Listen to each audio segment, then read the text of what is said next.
নমস্কার, আমি মিসেস মহুয়া দত্ত।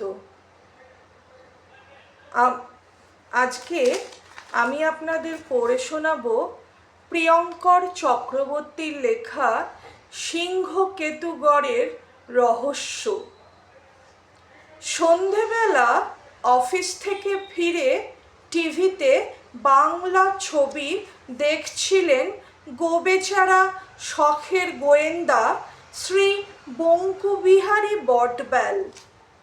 সিনেমা সবে জমে উঠেছে, হেসে কুটি পাটি হচ্ছিলেন বঙ্কুবাবু। সম্বিত ফিরল যখন, দরজায় কড়া নাড়া শুনে তার সহকারী ও পরিচারক ভজহরি দরজা খুলে দিতে যমদূত দুজন বঙ্কুবাবুর সামনে এসে দাঁড়ালো। সিনেমার যমদূতগুলোর মতোই বিরাট চেহারা, ইয়াক বড় গোঁফ, রংচঙে পোশাক পরা। একজন হেরে গলায় বঙ্কুবাবুকে বলল, আমরা এসেছি সিংহকেতুগড়ের মহারাজা দেবেন্দ্র বিকাশ দেবরায়ের কাছ থেকে। রাজা সাহেব আপনাকে তলব করেছেন। হুজুরের একজন গোয়েন্দা খুবই দরকার, তাই আপনাকে একেবারে সঙ্গে নিয়ে যাওয়ার হুকুম হয়েছে। বঙ্কুবাবু এদের সত্যি যমদূত ভেবে ভয়ে প্রায় পটল তুলতেই বসেছিলেন। এবার হাঁপ ছেড়ে বাঁচলেন। তালে গোলে দু একখানা ছোটোখাটো রহস্যভেদ তিনি করে ফেলেছিলেন বটে, তা বলে রাজা গজারাও তাকে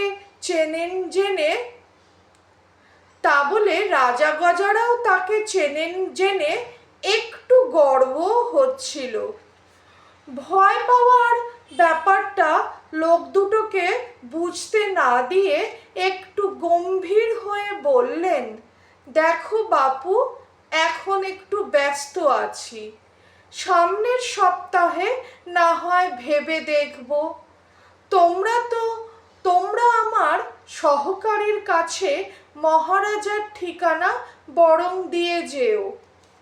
লোক দুটো নিজেদের মধ্যে ইশারায় কি যেন বলাবলি করে নিল।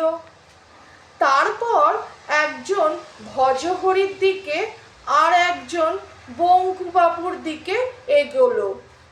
চোখের পলক পড়ার আগেই বঙ্কুবাবু আর ভজহরির মাথায় দুটো 82 শিক্ষার গাঁটটা এসে পড়তে দুজনেই চোখে সর্ষে ফুল দেখতে দেখতে অজ্ঞান হলেন।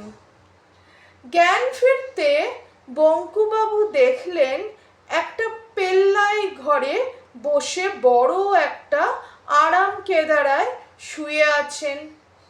একটু দূরে ভজহরিও জ্ঞান ফিরে পেয়ে উঠে বসেছে। ঘরটা দেখে মনে হচ্ছে কোনো একটা বড় প্রাসাদের অংশ, কিন্তু সে প্রাসাদের বড়ই দৈন্যদশা।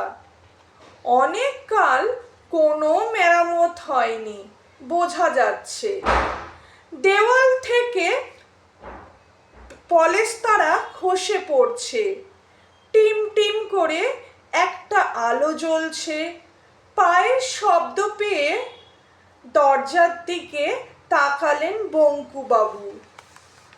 দরজা দিয়ে ঢুকে এলেন একজন বেশ বয়স্ক মানুষ, রাশভারী চেহারা, চুল পুরোপুরি সাদা, পরনে জমকালো জরির কাজ করা আলখাল্লা। সেই যমদূত দুজনের একজন কোথা থেকে এসে বঙ্কুবাবুদের দেখিয়ে বয়স্ক ভদ্রলোককে বলল, হুজুর, এই সেই গোয়েন্দা বাবু। তারপর বঙ্কুবাবুর দিকে ফিরে বয়স্ক ভদ্রলোককে দেখিয়ে বলল, ইনি রাজা বাহাদুর দেবেন্দ্র বিকাশ দেব রায়। রাজা বাহাদুর স্মিত হেসে বললেন, এইভাবে তুলে আনার জন্য আপনি বেশ রেগে আছেন, বুঝতে পারছি। জগাই আর মাধাইকে খুব বকেছি এর জন্য। আগেকার দিন যে আর নেই সেটা বোকা দুটো মনে রাখতে পারে না। আসলে আমাদের পূর্বপুরুষরা ছিলেন মস্ত বড় ডাকাত। কালে কালে সেই ডাকাতির টাকা পয়সা জমিয়েই জমিদার হয়ে বসেন। গ্রামগঞ্জের লোকজন জমিদারকেই রাজা বলে ভাবত বলে আমাদের রাজা গজা বলে। আর এই বোকা দুটো এখনো সেই ডাকাতে অভ্যেস চালিয়ে যাচ্ছে। বঙ্কুবাবুর ব্যাপারটা মোটেই ভালো ঠেকছিল না। যমদূতের হাত থেকে বেঁচে এবার কিনা ডাকাতের বংশধরের পাল্লায় পড়লেন। কোনো ক্রমে বেঁচে ফিরতে পারলে হয়। তিনি একটু গলা খাকারি দিয়ে বললেন, আগে আমাকে এখানে তলব করলেন কেন, সেটা জানতে পারি? রাজা বাহাদুর বললেন, চলুন, খেতে খেতে বলছি, অনেক রাত হয়েছে। খাওয়ার কথা শুনে বঙ্কুবাবু টের পেলেন সত্যি সত্যি তার বেশ খিদে পাচ্ছে। খেতে খেতে রাজা বাহাদুর বলতে শুরু করলেন, এই রাজবংশের অবস্থা যে একেবারেই শোচনীয়, সে তো দেখেই বুঝতে পারছেন। এখন কোনো রকমে দিনগুলো পার করে দেওয়ার মতো সামান্য কিছু রয়েছে। গত মাসে আমার পিতৃদেব মাত্র ৯৮ বছর বয়সে পরলোক গমন করেছেন। মারা যাওয়ার আগে তিনি আমাকে এক বিরাট গুপ্তধনের সন্ধান দিয়ে যান। আমাদের সেই ডাকাত পূর্বপুরুষের প্রচুর ধনরত্ন নাকি এই বাড়িরই কোথাও একটা লুকোনো রয়েছে। বংশ পরম্পরায় একটা হেয়ালি এই পরিবারে চলে আসছে।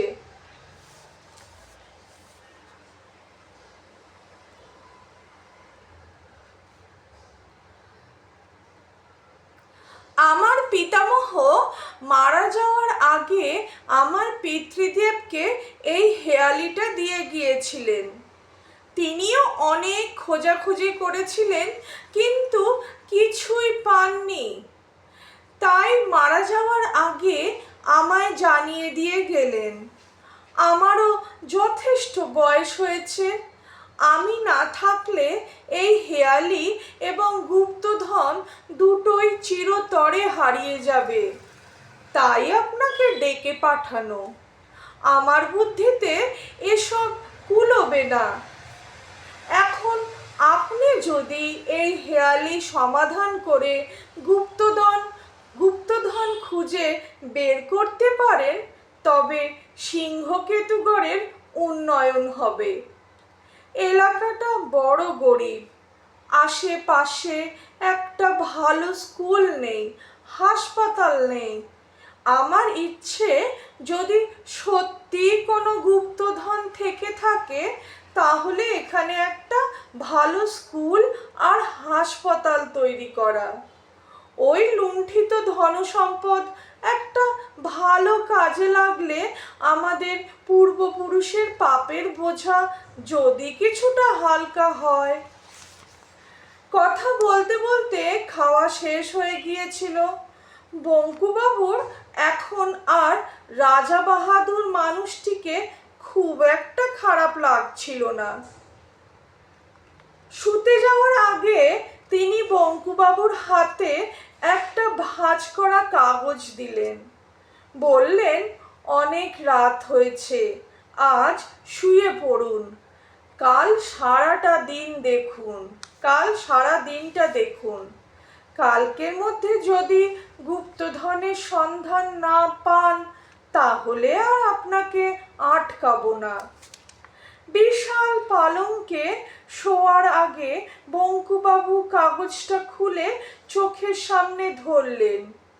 অস্পষ্ট হয়ে গেলেও বোঝা যাচ্ছে গোটা গোটা অক্ষরে লেখা, মন্দুরা থেকে 21 কদম দূরে, ফেলতে হবে খুঁড়ে, দেখতে পাবে লুকোনো এক ঘর, ঘরের ভিতর লুকিয়ে এক ভয়াল ভয়ঙ্কর, ভয়কে যদি করতে পারো জয়, সেই দেখাবে পথ, তোমার জন্য অপেক্ষায় অমূল্য সম্পদ। কিছু বুঝতে পারলেন না বঙ্কুবাবু। বিড়বিড় করে হেয়ালিটা মুখস্থ করতে করতে এক সময় ঘুমিয়ে পড়লেন দুজনেই।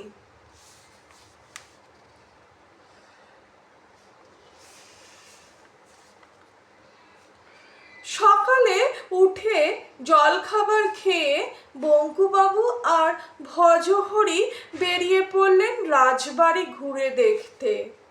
মাধাই ওদের সব ঘুরিয়ে দেখাতে লাগলো। কি প্রকাণ্ড প্রাসাদের মতো বাড়িটা, বেশ কিছু দূরে সিংহ দরজা দেখা যাচ্ছে।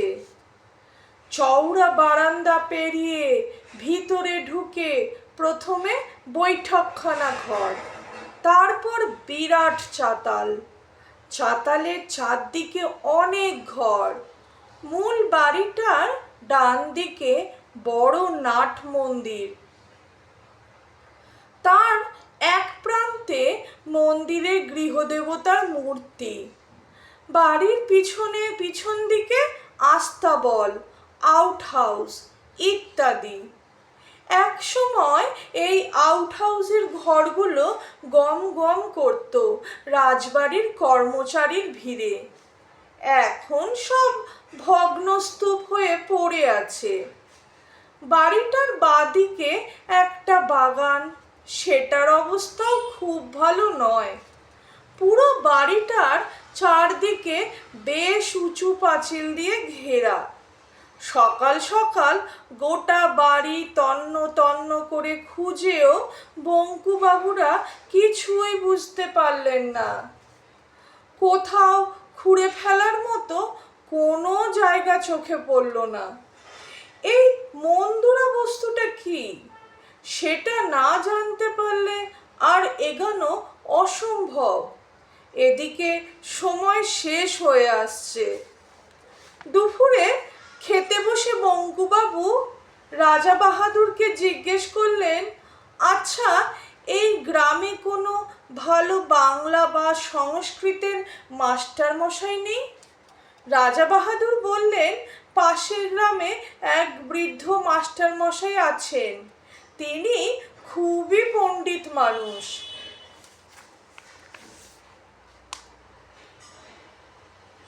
বঙ্কুবাবু উত্তেজিত হয়ে বললেন, এখনই একবার ওর কাছে যাওয়া খুব দরকার। রাজা বাহাদুর বললেন, সে ঠিক আছে, আপনি জগাইকে নিয়ে রওনা হয়ে যান। পণ্ডিত মশাই আমাকে খুবই স্নেহ করেন, আমার অতিথি শুনলে উনি আপনাকে অবশ্যই সাহায্য করবেন। খাওয়া দাওয়া সেরে বঙ্কুবাবু জগাইকে সঙ্গে নিয়ে বেরিয়ে গেলেন। ঘণ্টাখানেক পরে যখন ফিরে এলেন, তখন তার চোখ মুখ চকচক করছে। এসেই তুমুল হাঁকডাক শুরু করলেন। জগাই, মাধাই, ভজহরি সকলকে জড়ো করে হৈ হৈ করে বাড়ির পিছন দিকে চললেন। আসার পথে বঙ্কুবাবুর নির্দেশে জগাই গ্রামের কিছু বিশ্বস্ত লোককে ডেকে নিয়ে এসেছিল, তারাও সঙ্গে চলল। কাণ্ড দেখে রাজা বাহাদুর পর্যন্ত তাদের সঙ্গে যোগ দিলেন। নাট মন্দির পেরিয়ে পিছন দিকে এসে পুরনো ভাঙা আস্তাবলের সামনে দাঁড়ালেন বঙ্কুবাবু।